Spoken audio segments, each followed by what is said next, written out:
A 23-year-old kid from Utah with a camera just dropped a 40-minute video claiming he found 170 million in fraudulent California childcare payments going to facilities with no children inside. The video has millions of views. Trump posted about it on Truth Social.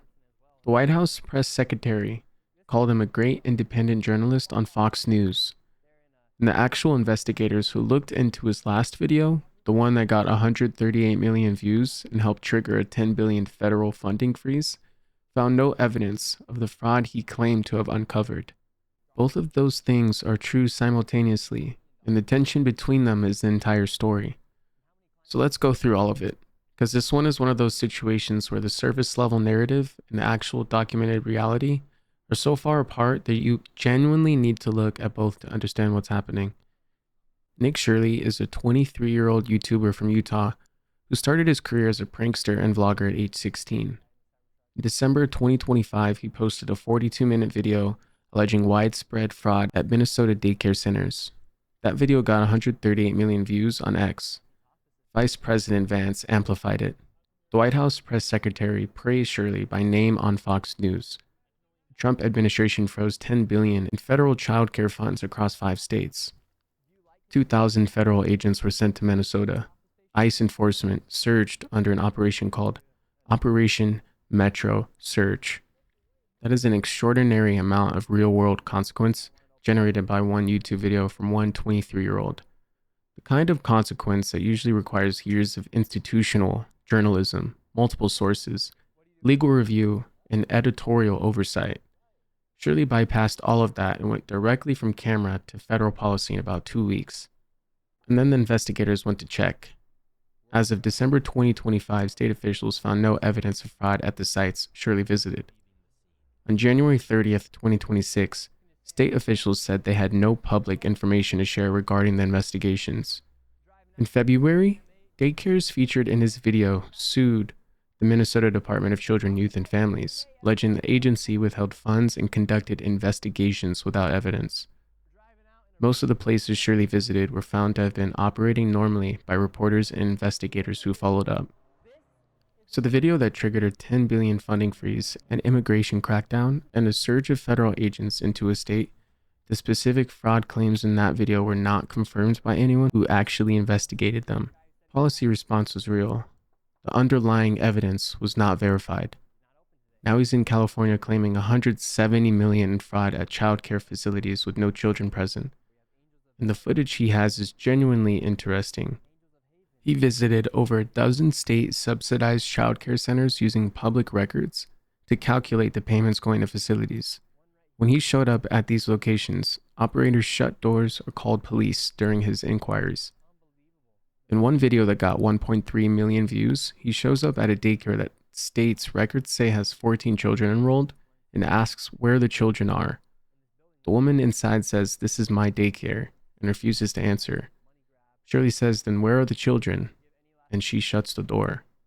That is compelling footage. An empty daycare claiming state subsidies for 14 enrolled children, refusing to explain where those children are, is the kind of thing that looks bad on camera.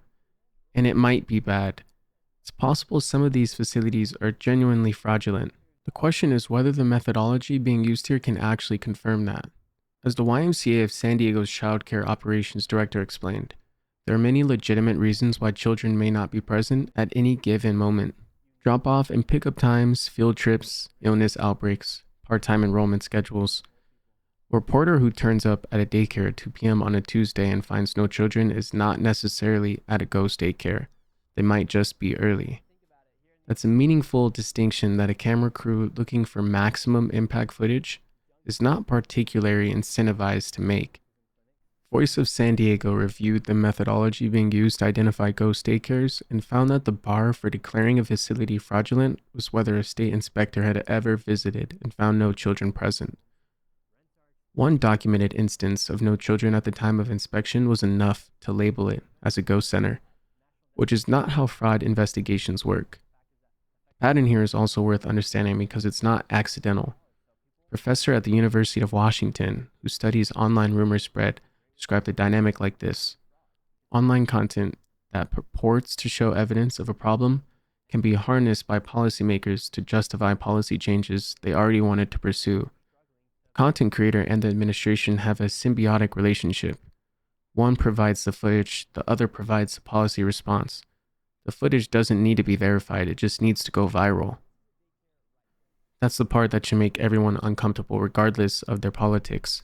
Because if the system works this way, it means the bar for triggering a federal investigation, a funding freeze, and an immigration crackdown is not evidence. It's view count. A video that gets 138 million views can move faster than any fact-checking process. By the time investigators determine the specific claims are unverified, the 10 billion is already frozen and the 2,000 agents are already in the state. There's also the documented real-world harm that came out of the Minnesota situation. Somali-owned businesses reported a surge in harassment and threats after the video went viral. Workers at daycares featured in the footage received threatening phone calls and were targets of vandalism. A woman running a legitimate daycare out of her San Diego home told Voice of San Diego that Shirley showed up at her home while children were playing in the yard. She spoke to him through her doorbell camera and told him to leave. She said strangers had been calling and texting her since the Minnesota video dropped. She said, "We have kids here, it's dangerous and it's harassment." That is also a consequence. Real people running real businesses taking real threats because the video went viral. Now here's the part where I have to be honest in the other direction, because the fraud concern itself is not made up.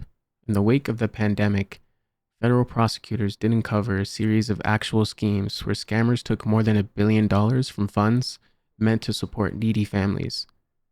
59 people were convicted.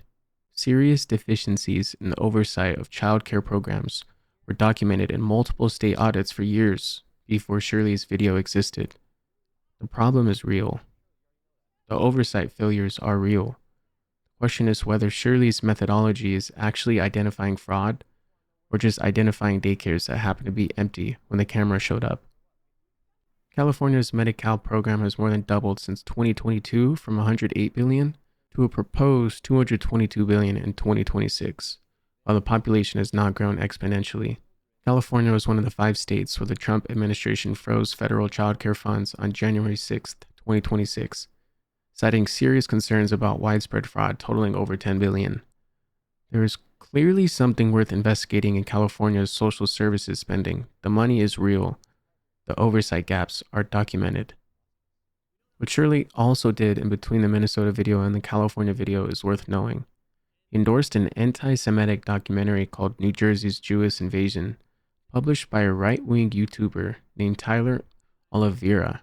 Far-right activist Laura Loomer, not someone known for being soft on the kind of thing, wrote that the GOP has a massive Nazi problem in response to Shirley's endorsement. That context matters when evaluating the credibility of someone being cited as a source by the White House press secretary. Here's where all of this lands. The 170 million claim is new and uninvestigated. California video dropped today. Nobody has had time to go through the facilities he visited, check the enrollment records, verify the payment data, or interview the operators with anything other than a surprise camera crew. It is entirely possible that some of these facilities are fraudulent. It is also entirely possible that the methodology is flawed in the same way the Minnesota methodology appears to have been flawed, and that investigators will find nothing illegal on most of them. We genuinely do not know yet. What we do know is that a 23-year-old with a camera and a viral following has demonstrated that view count can move federal policy faster than verified evidence can. That's a new kind of power, and how it gets used matters enormously for real people on both sides of this equation. The taxpayers who might be getting defrauded, and the childcare workers who might be getting their homes surveilled and their phones flooded with threats based on footage that hasn't been fact-checked by anyone. Both of those groups are real. Both of those outcomes are real. The video is compelling, and the context is essential.